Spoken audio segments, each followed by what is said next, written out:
Seorang istri pejabat tinggi sedang sekarat menunggu ajalnya datang.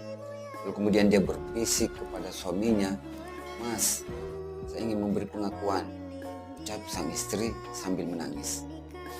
Kemudian sang suami itu menghapus air mata istrinya sambil berkata, "Sudahlah, tidak ada yang perlu kamu beri pengakuan."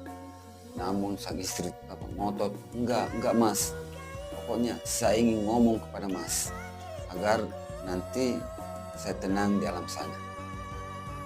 Saya tuh mas, pernah tidur sama adikmu, sama temanmu, tetangga, bahkan sama ayahmu.